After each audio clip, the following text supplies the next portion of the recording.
अगर आपने अभी तक पुरानी वीडियो नहीं देखी है तो एक बार जरूर चेक आउट कर लीजिए। अब बढ़ते हैं आगे।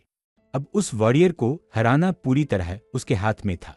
वो अपने बैटल स्टांस में आता है और अपनी वन स्ट्राइक एबिलिटी का इस्तेमाल करता है, पर इसका अंजाम बहुत ही मजाकिया होता है। उस हमले का वॉरियर पर कोई असर नहीं हुआ क्योंकि इसमें मुरिम वाले ताए क्यों जैसी ताकत नहीं थी। भाला वॉरियर के कूल्हे पर जा लगा पर वो उसके आर पार नहीं जा पाया। लकड़ी का भाला ऐसे मुड़ने लगा जैसे वो कोई पिघलता हुआ प्लास्टिक हो। इस वजह से वॉरियर का ध्यान ताए क्यों पर चला गया और ताए क्यों अपनी नाकामी देख बेहोश होने लगा। वॉरियर ने फिर से अपना गदा घुमाया, पर इससे पहले कि वो ताए क्यों को छू पाता, सिस्टम ने उसे नोटिफाई किया। इससे ताए क्यों की आंखें खुल गईं और सिस्टम ने बताया कि सिंक्रोनाइजेशन पूरा हो चुका है और सिस्टम ट्रांसफर हो गया है। ताए क्यों वापस खड़ा हुआ और बिना किसी खरोंच के वॉरियर के हमले को रोक दिया। उसके अंदर ची बनने लगी और तेजी से उसके पूरे शरीर में दौड़ने लगी। उसने न सिर्फ हमले को रोका बल्कि उसे पैरी भी कर दिया। ताए क्यों के शरीर से ची निकलने लगी और उसने वॉरियर पर अपनी ची सेंस एक्टिवेट की। इस हालत में ताए क्यों कांपने लगा, पर डर से नहीं बल्कि जोश से। वॉरियर दहाड़ा और ताए क्यों पर ताबड़तोड़ हमले करने लगा, पर ताए क्यों ने अपनी फुटवर्क तकनीक से उन सबको आसानी से चकमा दे दिया। वॉरियर चिढ़ गया और उसने ताए क्यों पर एक जबरदस्त स्लैम अटैक किया, पर उसे भी आसानी से चकमा दे दिया गया। फिर ताए क्यों ने अपने भाले से वॉरियर के शरीर पर कई वार किए। पहले ही वार ने वॉरियर का हाथ अलग कर दिया और बाकी हमलों ने उसे जख्मों से भर दिया। ताए क्यों के हमलों से वॉरियर इतना घबरा गया कि वो एक कोने में सिमट गया। ताए क्यों ने अपनी निराशा जाहिर की क्योंकि उसे अपनी वन स्ट्राइक स्किल इस्तेमाल करने की जरूरत भी नहीं पड़ी। उसने बड़े ही आराम से वॉरियर के मुंह के रास्ते उसके सिर में भाला घोंपकर लड़ाई खत्म कर दी। सिस्टम की आवाज गूंजी और ताए क्यों को उसकी वापसी पर बहुत खुशी हुई क्योंकि उसने उसकी जान बचाई थी। चोई ने उसे आवाज दी क्योंकि वो समझ नहीं पा रहा था कि अभी क्या हुआ। उन दोनों के पीछे सीरैंक के दोनों मॉन्स्टर्स मरे हुए पड़े थे। चोई ने ताए क्यों की पहचान पूछी क्योंकि ये मुमकिन ही नहीं था कि एक एफरैंक हंटर ने सीरैंक को मार गिराया हो। रेड के बाद गेट्स के इंचार्ज लोगों के बीच खलबली मच गई। सिर्फ 4 ईरैंक हंटर्स जख्मी हुए थे, पर शुक्र है कि उनकी हालत गंभीर नहीं थी। जब भी ऐसा कोई हादसा होता है तो कानून के मुताबिक सरकार को गियर के नुकसान, मेडिकल बिल और रेड के रिवॉर्ड्स का मुआवजा देना पड़ता है। पीछे हम देख सकते हैं कि ताए क्यों मुस्कुराते हुए जानबूझकर अपने आर्मर को नुकसान पहुंचा रहा है। सरकार अब उसे एक नया गियर सेट मुआवजे में देगी। अगर रेड से मिली हर चीज को जोड़ दिया जाए तो उन्हें अच्छा खासा मुनाफा होने वाला था। जख्मी हंटर्स को एम्बुलेंस में भेजने के बाद चोई को रिपोर्ट देने के लिए सिविल सर्विस डिपार्टमेंट ले जाया गया। एक दूसरी वैन में हम ताए क्यों को फिर से सिस्टम की मैकेनिक्स चेक करते हुए देख सकते हैं। ये साफ दिख रहा था कि सिस्टम वापस आ गया है, पर उसकी कैरेक्टर प्रोफाइल बदल गई थी। उसके पास अब कोई फेम पॉइंट्स नहीं थे और उसके टाइटल्स भी बदल दिए गए थे। मुरिम में जो चीजें उस पर असर डालती थीं, वे सब गायब हो चुकी थी। वैसे भी असल दुनिया में वो किसी अमीर खानदान का बेटा या स्लीपिंग ड्रैगन जैसा कुछ नहीं था। फिर उसने क्वेस्ट मेन्यू खोला जिसमें बिट्रेटर क्वेस्ट दिख रहा था। इसमें लिखा था कि उसने गद्दार का पता लगा लिया है और अब उसे मुख्य फौज के साथ मिलकर उन्हें गद्दार के बारे में आगाह करना है और अंत में उसे अपने लोगों को जीत दिलानी है। इसका मतलब था कि सिस्टम उसे वापस मुरिम जाने के लिए कह रहा है। उसे अचानक एहसास हुआ कि अगर सिस्टम असल दुनिया में हो सकता है तो शायद मुरिम सिर्फ एक गेम नहीं है। इससे पहले कि वो अपनी सोच पूरी करता, चोई ने वैन की खिड़की से झांककर ताए क्यों को डरा दिया। चोई वैन में आया और बताया कि उसने रिपोर्ट दे दी है और वे कुछ दिनों में उससे संपर्क करेंगे। उसने ताए क्यों को यह भी बताया कि उसकी भी जांच होगी, जो वो दोबारा नहीं झेलना चाहता था। ताए क्यों ने फिर पूछा कि क्या चोई ने उसकी पुरानी गुजारिश मान ली है। फिर हम लड़ाई के बाद का सीन देखते हैं जहां ताए क्यों चोई से कह रहा है कि उसके बारे में सब कुछ कॉन्फिडेंशियल रखा जाए। उसे डर है कि सिस्टम परमानेंट है या टेम्पररी, इसलिए बेहतर है कि कुछ भी बाहर लीक ना हो। चोई ने उसे अपनी शानदार दिखने वाली घड़ी देखने के लिए कहा। उसने बताया कि ये एन कंपनी की है और इसमें सीरैंक मैजिक जेम का इस्तेमाल हुआ है। इस पर डिफेंसिव मैजिक भी लगा है, इसलिए चोई इमरजेंसी में इसे ढाल की तरह इस्तेमाल कर सकता है। ताए क्यों उलझन में था कि अचानक ये लेक्चर क्यों शुरू हो गया, पर उसने बात मान ली। फिर वे प्रीमियम कोरियन स्टेक्स खाने का प्लान बनाते हैं जो ताए क्यों ने पहले कभी नहीं खाया था। कुछ देर बाद हम चोई और ताए क्यों को पके हुए स्टेक्स खाते हुए इस मामले पर चर्चा करते देखते हैं। चोई बताता है कि उसने अपने हायर अप से कह दिया है कि उन दोनों रेयर मॉन्स्टर्स को उसी ने खत्म किया है। ताए क्यों गर्मागर्म स्टेक खाते हुए उसका शुक्रिया अदा करता है। फिर चोई ताए क्यों से अपनी गिल्ड ज्वाइन करने के लिए कहकर उसे चौंका देता है, जिसे सुनकर ताए क्यों के मुंह से सलाद के टुकड़े बाहर निकल आते हैं। थोड़ी देर बाद चोई मेज पर अकेला रह जाता है और सारा खाना खत्म हो चुका होता है। पता चलता है कि ताए क्यों ने उसे कहा कि उसे कुछ जरूरी काम है और उसे इस बारे में सोचने के लिए और वक्त चाहिए। अचानक चोई का फोन बजता है और वो जल्दी से उसे उठाता है। एक अनजान शख्स चोई से पूछता है कि वो ताए क्यों के बारे में क्या जानना चाहता है। वो जवाब देता है कि उसे सब कुछ जानना है, खासकर वो जानकारी जो सबसे अलग हो। फोन करने वाला बताता है कि ताए क्यों का केस काफी बड़ा है और वो बुनियादी जानकारी देता है जो हम पहले सुन चुके हैं। लेकिन उस जानकारी में से एक बात सबसे अलग थी। ये जानकारी चोई को भी हैरान कर देती है क्योंकि उसे इसकी उम्मीद नहीं थी। पता चलता है कि ताए क्यों संडोंग डिस्ट्रिक्ट गेट हादसे का इकलौता सर्वाइवर था। उस हादसे के बाद वो करीब आधे साल के लिए गायब हो गया था और कई इंस्पेक्टरों ने उससे पूछताछ की थी। वो करीब एक साल पहले अपनी गिल्ड में वापस आया और तब से लगातार गेट्स में काम कर रहा है। 4 दिन पहले उसे गिल्ड के पुनर्गठन के नाम पर निकाल दिया गया था। फोन करने वाला अंदाजा लगाता है कि उसे निकालने की असली वजह वही हादसा था। उन्होंने इंस्पेक्टरों की नजरों से बचते हुए उसे बस जाने दिया। उसे यकीन है कि ताए क्यों उनके लिए एक बोझ बन गया था। चोई फोन काटने से पहले सारी जानकारी की एक कॉपी मांगता है। वो सोच विचार करता है और किसी नतीजे पर पहुंचने की कोशिश करता है। वो 2 संभावनाओं के बारे में सोचता है, या तो वो अपनी ताकत छुपा रहा था या फिर उसका दोबारा अवेकनिंग हुआ है, जो ज्यादा मुमकिन लग रहा है। वो सोचता है कि क्या कोई इतनी जल्दी एफ रैंक से सी रैंक तक पहुंच सकता है, और उसकी सोच तब रुक जाती है जब वो खाने का बिल भरता है। 19,370 का बिल देखकर चोई का मुंह खुला रह जाता है और उसका चेहरा पीला पड़ जाता है। कुछ देर बाद हम ताए क्यों को पागलों की तरह कुछ ढूंढते हुए देखते हैं। वो सोचता है कि उसका वीआर कैप्सूल कौन ले गया जिसे उसने सड़क पर फेंक दिया था। वो जोर से चिल्लाता है, जिस पर सोंग जिन्हो मजाकिया अंदाज में जवाब देता है। वो एक कॉमेडी सीन का जिक्र करता है जिससे ताए क्यों इतना चिढ़ जाता है कि वो उस पर और जोर से चिल्लाता है। सोंग जिन्हो ताए क्यों का गुस्सा ये कहकर शांत करता है कि कैप्सूल सच में उसी के पास है। उस रात बाद में ताए क्यों अपने बिस्तर पर लेटा हुआ सब कुछ सोचने की कोशिश करता है। रेस्टोरेंट में चोई ने ताए क्यों को बताया था कि उसे $1,00,000 एडवांस और सी रैंक हंटर्स जितनी सैलरी मिलेगी।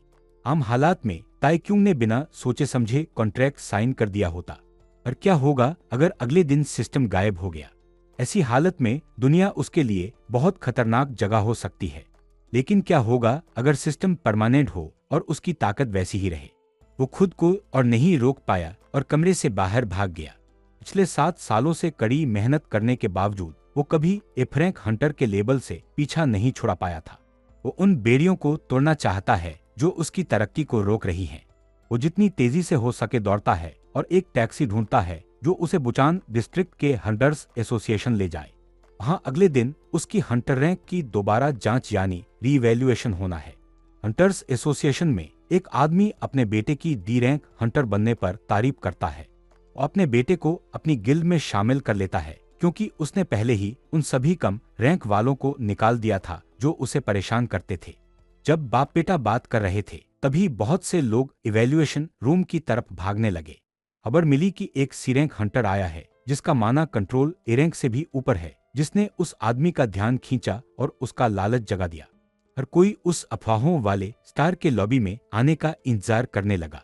वे लिफ्ट के सामने इंतजार करते हैं और जब वो नीचे आने लगती है तो सब एक्साइटेड हो जाते हैं। वो आदमी सोचता है कि किसी ताकतवर को अपनी गिल्ड में शामिल करने का ये बहुत अच्छा मौका है। वो आसपास देखता है कि कहीं कोई कॉम्पिटिटर तो नहीं जो उसके रास्ते में आए। उसे कोई नहीं दिखता और क्योंकि उसके गिल्ड मास्टर ने पैसों की फिक्र न करने को कहा था तो वो उसे किसी और से दोगुना ऑफर देगा। अगर वो इस शख्स को अपनी गिल्ड में शामिल कर लेता है तो शायद उसका प्रमोशन वाइस गिल्ड मास्टर के तौर पर हो जाए। लिफ्ट लॉबी में पहुंचती है और वो आदमी झुककर अपना परिचय सोपुन गिल्ड के कैप्टन किम सुंगशिक के रूप में देता है। फिर वो बताता है कि उनकी गिल्ड कितनी मशहूर है, पर जिससे वो बात कर रहा था वो कुछ और ही सोच रहा था। सुंगशिक को एक जानी पहचानी आवाज सुनाई देती है और जब वो ऊपर देखता है तो उसके सामने एक जाना पहचाना चेहरा होता है। पता चलता है कि जिस शख्स का वे इंतजार कर रहे थे वो कोई और नहीं बल्कि ताइक्यूंग है, जो उस गिड़गिड़ाते हुए सुंगशिक को नीची नजरों से देख रहा था। सुंगशिक ताइक्यूंग का पुराना बॉस था। वो गिल्ड के 3 डी रैंक हंटर्स में से एक था और उसे गेट के अंदर सिर्फ अपनी जान बचाने की फिक्र रहती थी। वो एक मामूली और नीच किस्म का आदमी था जो हमेशा कमजोरों को परेशान करता था। टीम कैप्टन होने की वजह से वो हमेशा एफ रैंक हंटर्स को नीचा दिखाता था और उसे सबसे ज्यादा नफरत ताइक्यूंग से थी। 2 साल पहले सांगरोंग डिस्ट्रिक्ट वाले हादसे के बाद वो ताइक्यूंग के पीछे उसकी बुराई करता था और सामने ऐसे नाटक करता था जैसे उसे बहुत फिक्र हो। गिल्ड मास्टर को उसे निकालने की सलाह देने वाला कोई और नहीं, यही आदमी था और इसी ने खुद ताइक्यूंग को उसकी छुट्टी होने की खबर दी थी। अब आज की बात करें तो सुंगशिक ताइक्यूंग से सवाल करता है कि लिफ्ट से वो बाहर कैसे निकला। ताइक्यूंग ने सबको अपने रास्ते से हटने के लिए कहा। वो उनकी गिल्ड ज्वाइन करने की मिन्नतों को नजरअंदाज करते हुए वहां से निकलने लगा।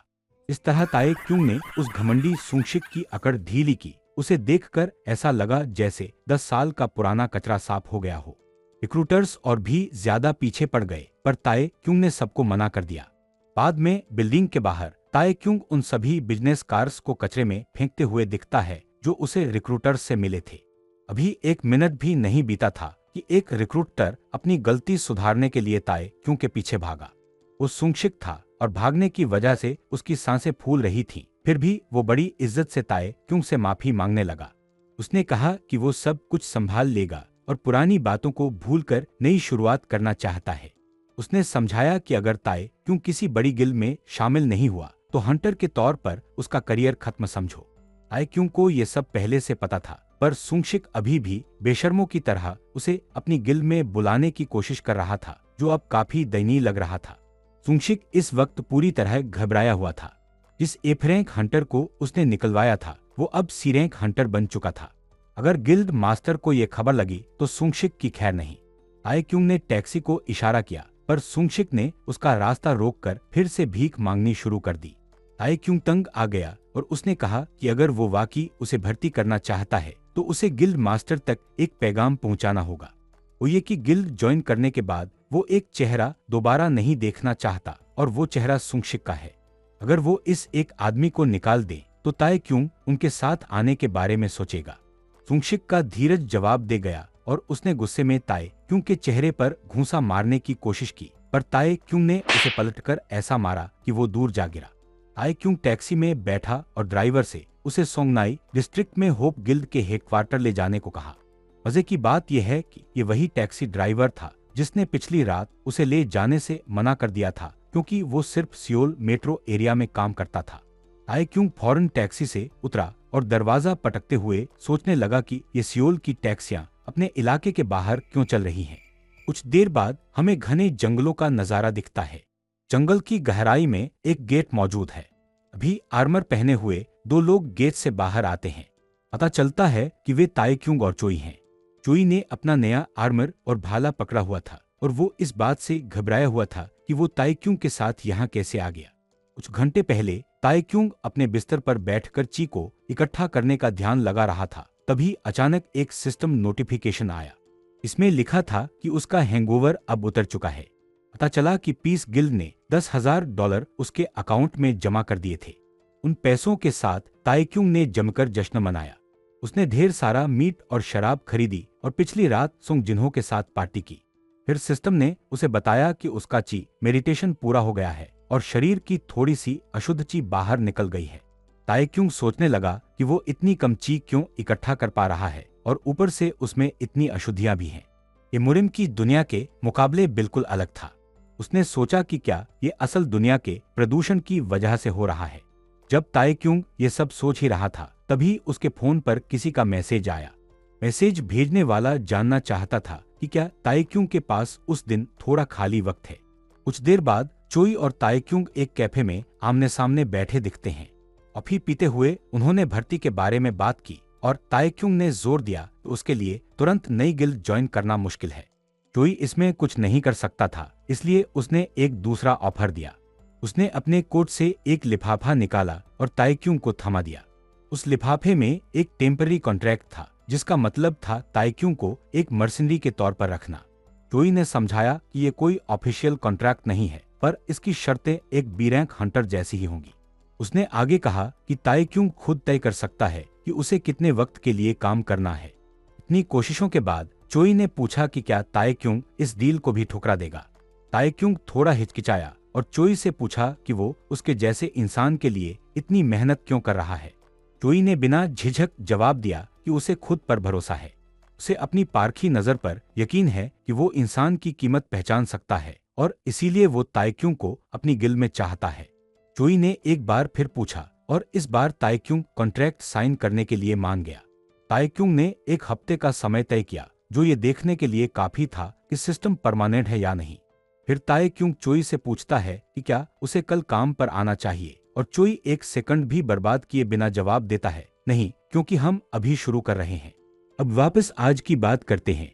रेनफॉरेस्ट गेट के अंदर हम चोई और ताइक्यूंग को अपने आसपास की जांच करते हुए देख सकते हैं।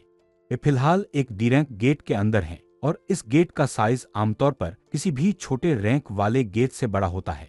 चोई एक मैप निकालता है जो उन्हें गेट के अधिकार खरीदते समय दिया गया था, इसलिए उन्हें रास्ता भटकने की चिंता नहीं होनी चाहिए।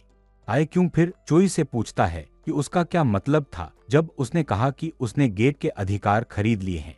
चोई उसे बताता है कि इसका मतलब वही है जो सुनने में लग रहा है कि गेट अब आधिकारिक तौर पर उसका है और उसके पास गेट का पूरा मालिकाना हक है, जिससे ताइक्यूंग हैरान हो जाता है।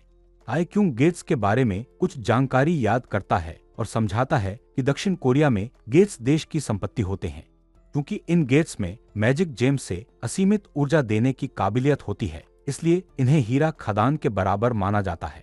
वो पहले से ही जानता था कि चोई एक अमीर खानदान का बेटा है, पर उसने ये नहीं सोचा था कि वो इतना रीस होगा कि उसने अपने लिए एक गेट ही खरीद लिया। मीरी की चमक ताइक्यूंग की आंखों में चमकती है और उसे अंधा कर देती है। वे जंगल में और गहराई तक बढ़ते हैं और जैसे जैसे वे आगे बढ़ते हैं, चोई समझाता है कि गेट पर दिखने वाले मॉन्स्टर्स स्वैम्प लिजर्डमैन हैं। वे एक बड़ा कबीला है जो छोटी सैन्य टुकड़ियों में बंटा हुआ है। क्योंकि वे अभी गेट के प्रवेश द्वार पर हैं, इसलिए उन्हें पहले छोटी और कमजोर टुकड़ियां दिखेंगी। लिजर्डमैन आमतौर पर 20 के ग्रुप में आते हैं, इसलिए चोई ताइक्यूंग को सलाह देता है कि वो आगे बढ़ने से पहले जल्दी से उन्हें खत्म कर दे। ताइक्यूंग को चिंता होने लगती है कि चोई डी रैंक गेट को कुछ ज्यादा ही हल्के में ले रहा है। ताइक्यूंग के लिए स्वैम्प लिजर्डमैन कमजोर मॉन्स्टर्स नहीं माने जाते, जिससे उसे लगता है कि चोई को शायद अपनी काबिलियत पर पूरा भरोसा है। पहले कैफे में हम ताइक्यूंग को घबराते हुए देख सकते थे जब चोई ने उसे मिशन की जानकारी दी थी और कहा था कि गेट में सिर्फ वे 2 ही जाएंगे। ताइक्यूंग इतना घबरा गया था कि वो कॉन्ट्रैक्ट छोड़ने वाला था, लेकिन इससे पहले कि वो कोई जल्दबाजी करता, चोई समझ गया कि वो कैसा महसूस कर रहा है। हालांकि चोई ने जो अगली बात कही उसने ताइक्यूंग को चौंका दिया। उसने समझाया कि वो भी एक रिवेकन हंटर है, जिससे ताइक्यूंग को हैरानी होती है क्योंकि वो जानता है कि चोई एक सी रैंक हंटर है, पर वो रैंक अब पुरानी हो चुकी है। चोई ने फिर बताया कि उसे उसके बाद रिवेकनिंग मिली, जिसका मतलब है कि वो कम से कम बी रैंक या उससे ऊपर का है। वापस आज की बात, हम ताइक्यूंग को अपनी चीज सेंस एक्टिवेट करते हुए देख सकते हैं ताकि वो देख सके कि चोई अभी कितना ताकतवर है, पर इससे पहले कि वो कुछ कर पाता, ताइक्यूंग के सामने एक हार्पून आ गिरा। चोई ने फिर समझाया कि लिजर्डमैन आमतौर पर हार्पून को अपने हथियार के तौर पर इस्तेमाल करते हैं, इसलिए वो ताइक्यूंग को सावधान रहने के लिए कहता है, पर शायद अब काफी देर हो चुकी है। एक चट्टान के ऊपर से हंटर्स की जोड़ी ने देखा। उनके सामने लेवल 40 के लिजर्डमैन, जिन्होंने कम कपड़े वाला आर्मर पहना था, उनका ध्यान खींचते हैं। उन्होंने अभी हमला नहीं किया था। अचानक ताइक्यूंग को मारने के इरादे से उसकी तरफ ढेर सारे हार्पून उड़ते हुए आए, लेकिन उसने बड़ी आसानी से उस हमले को रोक दिया।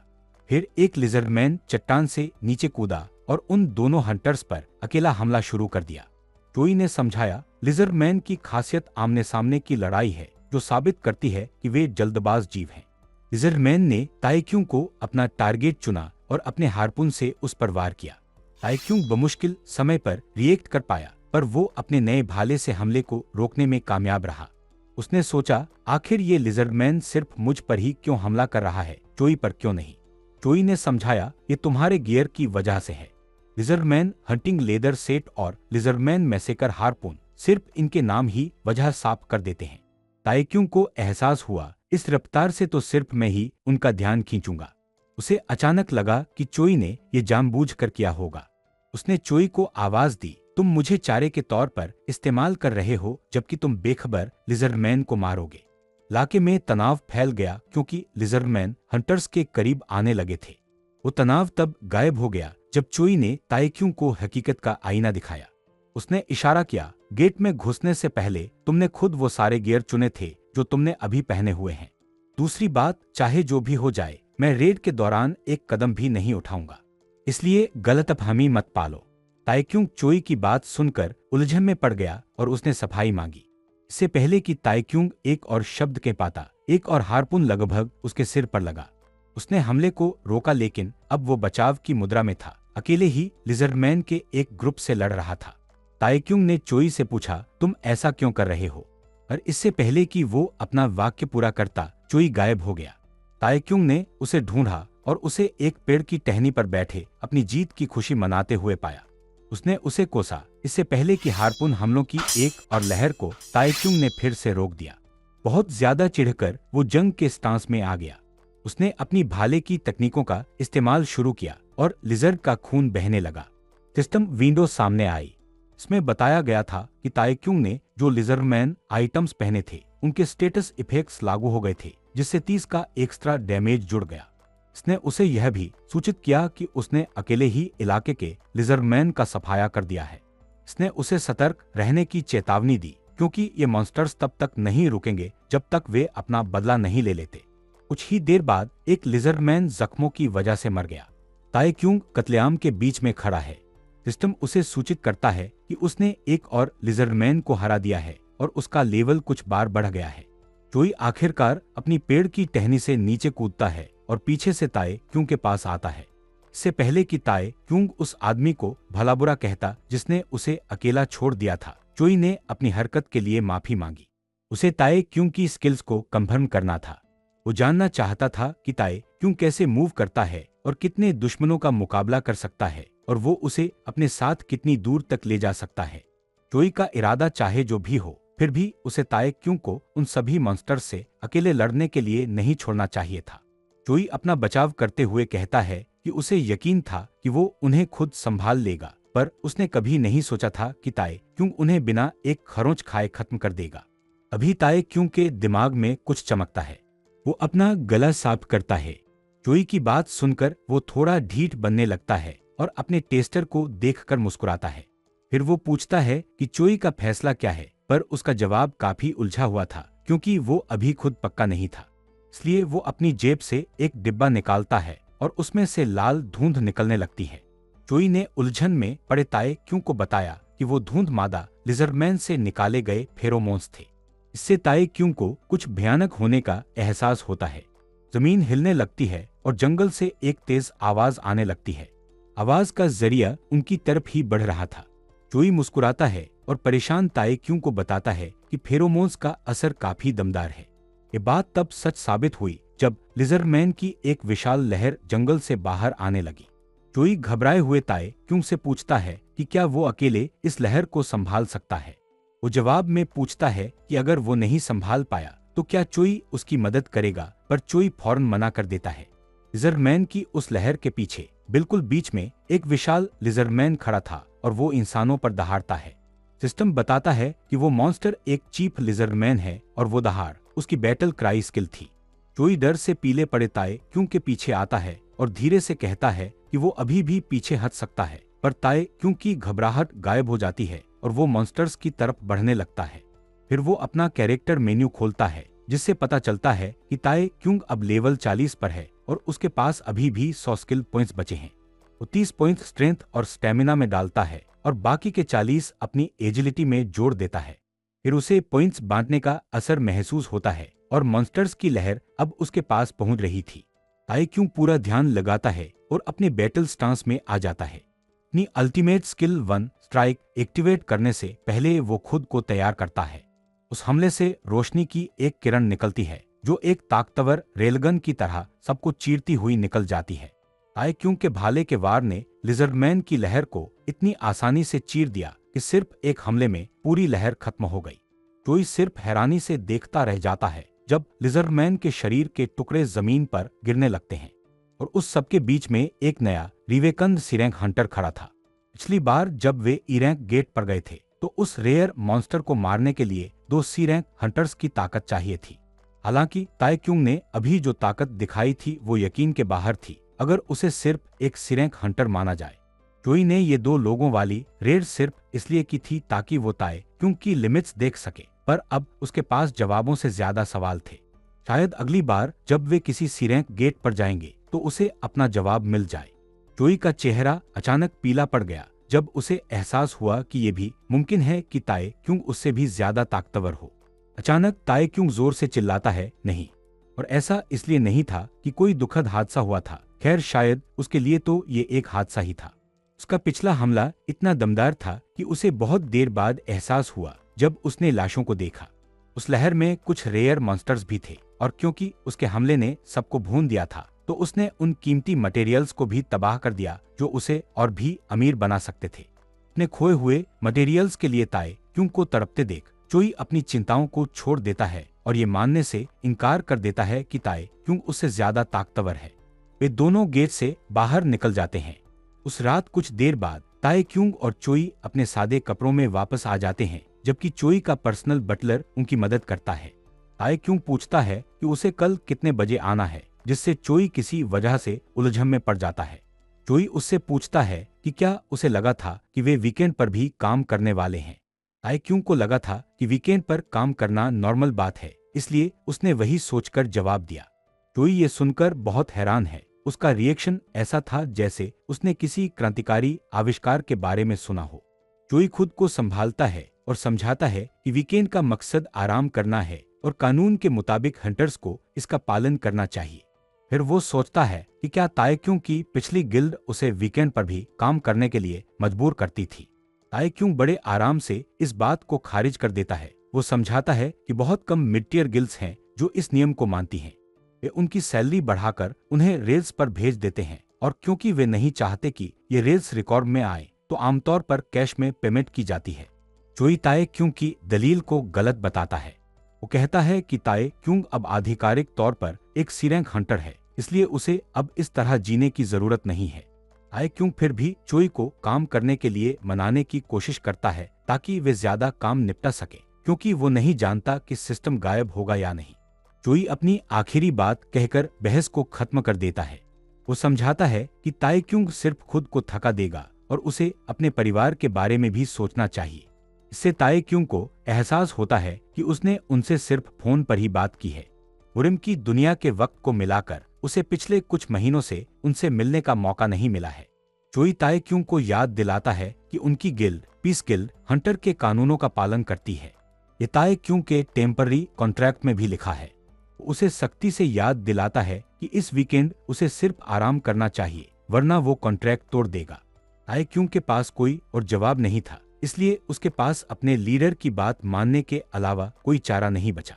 इससे उसे लगता है कि चोई एक भला आदमी है, पर यह तब तक था जब तक उसे याद नहीं आया कि उसने एक ही दिन में उससे 3 सिरेंक गेट्स पूरे करवाए थे। चोई ने उसे जिन चीजों से गुजारा उसे सोचकर ताई क्यूंग का खून खौलने लगता है। उसे लगता है कि चोई उसे वीकेंड पर इसलिए आराम करने दे रहा है क्योंकि वो अगले हफ्ते फिर से उसकी खाल उधेड़ना चाहता है। उसे बटलर के लिए भी बुरा लगता है क्योंकि काफी देर होने के बावजूद वो जा नहीं पा रहा था। बटलर एक ब्रीफकेस निकालता है और उसे ताई क्यूंग को थमा देता है। ब्रीफकेस का वजन इतना ज्यादा था कि ताई क्यूंग को भी उसे उठाने में मुश्किल हो रही थी। चोई समझाता है कि इस केस में ताई क्यूंग की हफ्ते भर की पेमेंट है। वो कहता है कि उसने कॉन्ट्रैक्ट में लिखी रकम से थोड़ा ज्यादा पैसा डाला है। उसने उसमें टोटल बैलेंस भी डाल दिया है, इसलिए वो ताई क्यूंग से कहता है कि वो खुद चेक कर ले। चोई और उसका बटलर फिर अपनी वैन में बैठकर वहां से चले जाते हैं। ताई क्यूंग एक पल के लिए रुकता है और आसपास देखता है कि कहीं कोई उसे देख तो नहीं रहा। फिर वो उस भारी केस को एक बेंच पर रखता है और उसे खोलता है, जिसमें कोरियन वन के ढेर सारे नोट दिखाई देते हैं। इसके अंदर एक कागज भी था जिसमें बैलेंस स्टेटमेंट लिखा था। इस पूरी प्रक्रिया के दौरान ताई क्यूंग कई वजहों से कांप रहा था और उसे पसीना आ रहा था। बैलेंस स्टेटमेंट में लिखा था कि केस के अंदर की रकम $30,000 के बराबर होगी, पर ताए क्यों साफ देख सकता था कि ये उस नंबर से कहीं ज्यादा है। अभी उसे याद आता है कि चोई ने कहा था कि वो थोड़ा एक्स्ट्रा पैसा जोड़ेगा। वो रकम स्टेटमेंट पेपर के सबसे नीचे देखी जा सकती थी। बोनस $2,70,000 था, जिससे केस में मौजूद कुल रकम $3 लाख हो गई थी। ताए क्यों तुरंत चोई के बारे में कही गई सारी बुरी बातें वापस ले लेता है। वो उसे किसी भगवान की तरह मानने लगता है। ताए क्यों की आंखों में पैसों के निशान चमकने लगते हैं। वो कहता है कि वो पीस गिल्ड के लिए अपना सब कुछ न्योछावर कर देगा। कुछ ही देर बाद हम ताए क्यों को एक लिफ्ट से उतरते हुए देखते हैं। वो एक दरवाजे के सामने खड़ा होता है जिस पर प्लेट पर 1201 लिखा है। वो दरवाजे का सिक्योरिटी कोड डालता है और उसे खोल देता है। जैसे ही वो दरवाजा खोलता है, उसकी माँ और बहन उसका स्वागत करती हैं। उन्हें देखकर वो इतना खुश होता है कि उन्हें एक प्यारी सी मुस्कान देता है। बदले में वे सब डाइनिंग रूम की मेज पर बैठ जाते हैं। ताए क्यूंग एक एडवेंचरर के तौर पर अपनी कहानियां सुनाता है। फिर वो अपने बैकपैक से वो पैसे निकालता है जो उसे चोई से मिले थे, जिसे देखकर वे दोनों हैरान रह जाती हैं। वो अपना नया हंटर आईडी निकालता है और उस पर उसका नया सिरेंक टाइटल छपा है। अपने बड़े भाई की तरह ताए क्यूंग की बहन की आंखों में भी पैसों के निशान चमकने लगते हैं और वो इस मौके के लिए बहुत एक्साइटेड हो जाती है। वो नई चीजों की शॉपिंग के लिए अपने परिवार को पूरे मॉल में घुमाती है। बाद में वे फॉर्मल कपड़ों में एक आलीशान रेस्टोरेंट में खाना खा रहे होते हैं। लंबे समय बाद पूरे परिवार को साथ देखकर ताए क्योंकि मम्मी बहुत खुश होती हैं और वो इस खूबसूरत पल के लिए उसे एक प्यारी सी मुस्कान देती हैं। कुछ देर बाद हमें एक घना काला कोहरा दिखाई देता है। कोई बार बार ताए क्यों को पुकार रहा है। वो उसकी बहन थी जो ताए क्यों को बुला रही थी और वो अपने बिस्तर पर पसीने से तरबतर दिखाई देता है। सिस्टम उसे नोटिफाई करता है कि उसका स्लीप मोड खत्म हो गया है, लेकिन किसी वजह से ताए क्यों की सांसें तेज चल रही हैं और उसका चेहरा पीला पड़ गया है। ताए क्यों की बहन अपने भाई के लिए परेशान है क्योंकि ऐसा लगता है कि वो किसी डरावने सपने से जागा है। वो धीरे से बिस्तर से उठता है और याद करने की कोशिश करता है कि वो क्या सपना देख रहा था। उसे सपने की बातें याद नहीं आ रही हैं, पर कुछ अनजानी सी बेचैनी है जिसे वो आसानी से दूर नहीं कर पा रहा। आमतौर पर जब वो सोता है तो सिस्टम उसके शरीर की हालत को ठीक रखने का अच्छा काम करता है, पर यह पहली बार था जब उसने ऐसा कुछ महसूस किया। उसकी बहन फिर फिक्र जताते हुए कहती है कि अगर उसे कोई चीज परेशान कर रही है तो उसे उन्हें बताना चाहिए। वो उससे कहती है कि वो सारा बोझ अकेले उठाना बंद करे क्योंकि अब तो उनकी मम्मी भी उसके लिए परेशान रहती हैं। वो एक मजाकिया जवाब देता है जिससे उन दोनों के बीच भाई बहन वाली आम नोकझोंक शुरू हो जाती है। ताए क्यों फिर अपनी बहन से कहता है कि उसे चिंता करने की कोई जरूरत नहीं है। उसने उनके रहने और खाने के सारे खर्चों का इंतजाम कर लिया है। और एक चीज है जिसकी उसे अचानक फिक्र होने लगी है कि अब से वे इतने सारे पैसों को आखिर खर्च कैसे करेंगे। इसलिए ताए क्यों अपनी बहन से कहता है कि परेशान होने की कोई जरूरत नहीं है और वो बस अपनी पढ़ाई पर ध्यान दे। वो उसके दिखावे को पकड़ लेती है और फिर मुड़कर कहती है कि वो भी ठीक कर रही है, इसलिए उसे उसकी चिंता करने की जरूरत नहीं है। लेकिन अगली बात जो उसने कही उसने उसे चौंका दिया। वो उससे पूछती है ये जिन विक्यूं कौन है। ये सवाल सुनकर ताए क्यों का चेहरा पीला पड़ जाता है। कुछ दिन बीत जाते हैं। हम ताए क्यों को चोई के साथ एक और गेट रन करते हुए देखते हैं। वो फिलहाल एक बार फिर अकेले ही लिजर्डमैन की एक और लहर से लड़ रहा है, पर इस बार कुछ हमले उसे लग जाते हैं। वो सारे लिजर्डमैन को खत्म तो कर देता है, पर चोई इशारा करता है कि ताए क्यों को 3 बार चोट लगी है। वो अपने लीडर से कहता है कि वो एक लो रैंक पोशन पीकर अपने जख्मों को आसानी से ठीक कर सकता है। चोई कहता है कि इस हालत में ताए क्यों बिल्कुल भी ठीक नहीं है। वो समझाता है कि जिस डंजन में वे अभी हैं, ये वही है जिसमें वे पिछली बार आए थे। तब उसे एक भी चोट नहीं लगी थी। इसका मतलब है कि इसकी सिर्फ एक ही वजह हो सकती है। फिर वो पूछता है कि क्या कोई बात उसे परेशान कर रही है। अब हम 3 दिन आगे बढ़ते हैं। ताए क्यों अभी भी उसी डंजन में लिजर्डमैन से लड़ रहा है। उसने अभी अभी अपनी लड़ाई खत्म की है और अब वो थका हुआ है और जख्मों से भरा हुआ है। चोई को ये सब पसंद नहीं आता और वो ताए क्यों को घर भेज देता है, पर कहता है कि वो बाद में उससे बात करेगा। कुछ देर बाद हम ताए क्यों को घर जाते हुए बस में सोच विचार करते और खुद से सवाल करते देखते हैं कि उसे आखिर हुआ क्या है। सिस्टम गायब नहीं हुआ है, और उसके पास अब बहुत पैसा भी है, तो फिर दिक्कत क्या है? उसे बस एक सीरैंक हंटर के तौर पर अपनी ड्यूटी पर ध्यान देना चाहिए और कुछ नहीं। फिर हम उस वक्त में वापस जाते हैं जब ताए क्यों की छोटी बहन ने उससे पूछा था कि विक्यूंग कौन है। ताए क्यों उससे पूछता है कि उसने ये नाम कहाँ सुना, जिस पर वो कहती है कि उसने उसे नींद में बार बार ये नाम चिल्लाते हुए सुना था। फिर वो पूछती है, भाई ये विक्यूंग तुम्हारे लिए कौन है?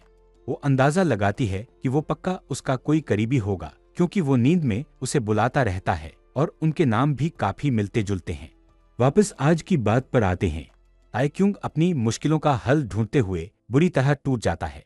उस दिन के बाद से डरावने सपने खत्म होने का नाम ही नहीं ले रहे थे, और वो चाहे कितनी भी बार अपनी चीज सर्कुलेशन का इस्तेमाल क्यों न कर ले, वो अपना ध्यान नहीं लगा पा रहा था।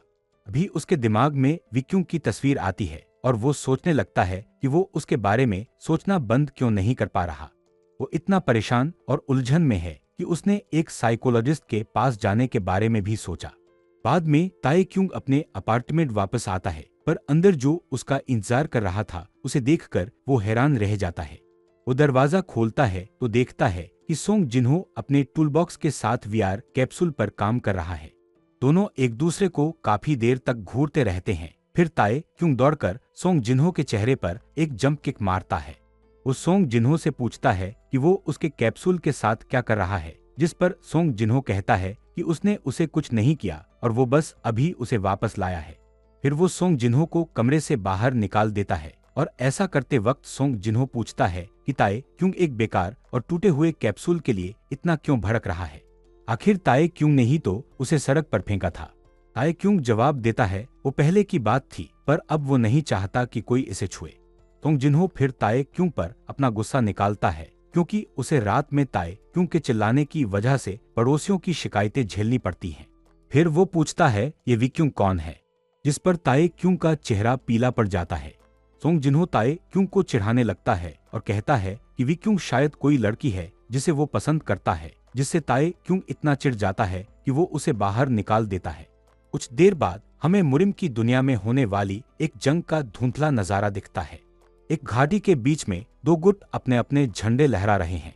सारे योद्धाओं ने अपने हथियार निकाल लिए हैं और वे सन्नाटे में खड़े हैं, जबकि तनाव बढ़ता जा रहा है।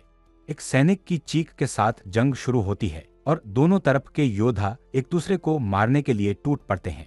हथियारों के टकराने से चिंगारियां निकल रही हैं। जंग के मैदान के ऊपर एक चट्टान से हम कुछ लोगों को उन्हें देखते हुए देख सकते हैं। वो विक्यूंग और उसका गुट है जो जंग पर नजर रख रहे हैं, और एक चेहरा धुंधला है पर वो पक्का हेड एल्डर है। फिर हम उसके चेहरे पर जूम करते हैं, जिससे उसकी एक डरावनी मुस्कान दिखती है, और ताए क्योंग एक और डरावने सपने से जाग जाता है। ताए क्योंग अपने कमरे में पसीने से लथपथ जागता है और उसे एहसास होता है कि सपने अब और भी साफ होते जा रहे हैं।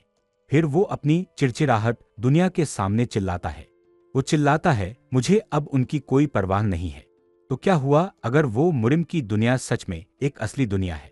वहाँ 2000 से ज्यादा योद्धा लड़ने वाले हैं, तो मैं उसमें भला क्या कर सकता हूँ? वहाँ ऐसे मॉन्स्टर्स होंगे जो पिल से कहीं ज्यादा ताकतवर हैं। क्या ये लोग चाहते हैं कि ताए क्यों उन लोगों से लड़ते हुए मर जाए? वो उस दुनिया में सिर्फ एक महीने रहा था, और उसे जो जिंदगी जीनी है वो यहाँ असलियत में है। और अब विक्यूं भी कुछ नहीं कर सकता, क्योंकि क्योंक शायद हेर एल्डर की गद्दारी की खबर दे देगा और ये उन्हें खुद ही सुलझाना होगा। भी उसे अचानक उन सभी लोगों के शब्द और चेहरे याद आते हैं जिन्होंने मुरिम की दुनिया में उसकी मदद की थी या उसका ख्याल रखा था, जिससे अब उसे बुरा महसूस होने लगता है। भी अचानक उसका सेल फोन बजने लगता है और पता चलता है कि चोई उसे कॉल कर रहा है। कुछ देर बाद हम चोई को कुछ कागजात पलटते हुए देखते हैं और पता चलता है कि उन कागजों में ताए क्यों के बारे में जानकारी थी। वो पढ़ना खत्म करता है और अपने पास खड़े बटलर से उसकी राय पूछता है। बटलर अपने मालिक से कहता है, ताए क्यों साफ सुथरा है, वो कोई अजीब तरीके से दोबारा जगा हुआ यानी रिवेकंड इंसान नहीं है, और वो किसी गलत इरादे से चोई के पास नहीं आया। चोई फिर पूछता है, क्या अब तक का मेरा सारा व्यवहार महज एक इत्तेफाक था? वो अपने बटलर से पूछता है, क्या तुम जानते हो कि एक और अवेकनिंग होने की कितनी संभावना होती है? बटलर जवाब देता है, वे करीब 1% हैं। चोई उसे सुधारता है, असल में ये 100 में से एक इंसान होता है। यही नहीं, हंटर बनना ही अपने आप में बहुत कम चांस वाली बात है। फिर वो अपने बटलर से पूछता है, तुम्हें क्या लगता है कि एक ए रैंक हंटर के सी रैंक में रिवेकन होने की क्या संभावना है, और एक सी रैंक हंटर के अकेले ही सी रैंक गेट को सोलो क्लियर करने की क्या गुंजाइश है? बटलर अपनी राय देता है, ये मुमकिन नहीं है, उसे कम से कम बी रैंक का होना चाहिए। चोई अपने बटलर की बात काटता है, ताए क्यों ये कर पाया? 5 डी रैंक गेट और 15 सी रैंक गेट, यानी कुल 20 रेड। उन रेड्स के दौरान चोई सिर्फ दूर से उसे देख रहा था और उसे मदद करने की जरूरत तक नहीं पड़ी। बटलर फिर पूछता है, क्या मुझे इस मामले की दोबारा जांच करनी चाहिए? चोई उसे मना कर देता है और ताए क्यों की हरकतों पर नजर रखने का फैसला करता है। अभी बटलर मुस्कुराते हुए कहता है, चोई वाकई ताए क्यों को अपनी गिल्ड में रिक्रूट करना चाहता है। चोई पक्का करता है, ये सही है, लेकिन अगर ताए क्यों पर शक हुआ तभी चोई उसके पिछले बैकग्राउंड की जांच करेगा। अगर ऐसा नहीं होता तो वो उसे अपना आदमी बनाकर ही छोड़ेगा, चाहे कितना भी वक्त लगे। अभी वो ताए क्यों को कमरे में आते हुए देखता है और बिजनेस की बात शुरू करता है। कुछ मिनट बाद थोड़ी बातचीत के बाद ताए क्यों हैरान रह जाता है। $5 लाख का डाउन पेमेंट, $50,000 की फिक्स्ड सैलरी और हर साल 70% का इंक्रीमेंट। उसे सबसे बेहतरीन इंश्योरेंस पॉलिसी, 40 मंजिला स्टूडियो और खुद की पर्सनल कार भी मिलेगी। कॉन्ट्रैक्ट की शर्तें पिछली बार से भी बेहतर हैं और इससे उसे सब कुछ मिल जाएगा। फिर वो उन फायदों के बारे में सोचता है जो उसे मिलेंगे और कैसे 7 साल की मेहनत आखिरकार रंग ला रही है। चोई पूछता है, क्या ताए क्यों की चिंताएं दूर हो गईं? वो जवाब देता है, हाँ हो गईं। चोई फिर पूछता है, क्या तुम्हें पक्का यकीन है? ताए क्यों कॉन्ट्रैक्ट साइन करने से पहले सिर्फ एक फीकी मुस्कान दे पाता है। वो पन्ने पलटता है और आखिरी पेज पर पहुंचने तक साइन करता रहता है। अगर वो इस कॉन्ट्रैक्ट पर साइन कर देता है तो वो आखिरकार चैन और सुकून की जिंदगी जी सकता है। वो अपनी पुरानी नर्क जैसी जिंदगी को खत्म कर सकता है और मुरिम की दुनिया को हमेशा के लिए अलविदा कह सकता है। जैसे ही वो कॉन्ट्रैक्ट के आखिरी पन्ने पर साइन करता है, उसके सिग्नेचर पेन की नोक के टुकड़े टुकड़े हो जाते हैं और कॉन्ट्रैक्ट पर इंक फैलने लगती है। इससे चोई ताए क्यों से फिर पूछता है, क्या तुमने वाकई अपनी पिछली परेशानियां सुलझा ली हैं? इस बार वो इनकार नहीं कर पाया। चोई ने अपनी मदद की पेशकश की, पर ताए क्यों ने यह कहकर मना कर दिया कि उसे खुद ही इससे पार पाना होगा। ताए क्यों की बातें सुनकर चोई खुद को हारा हुआ महसूस करता है। 3 बार ठुकराए जाने के बाद वो ताए क्यों से पूछता है, हमें अपनी चौथी कॉन्ट्रैक्ट मीटिंग कब रखनी चाहिए? ताए क्यों जवाब देता है, मैं कल इसी वक्त इसी जगह मिल सकता हूँ। चोई पूछता है, क्या तुम्हें यकीन है? ताए क्यों उसे भरोसा दिलाता है, बिल्कुल।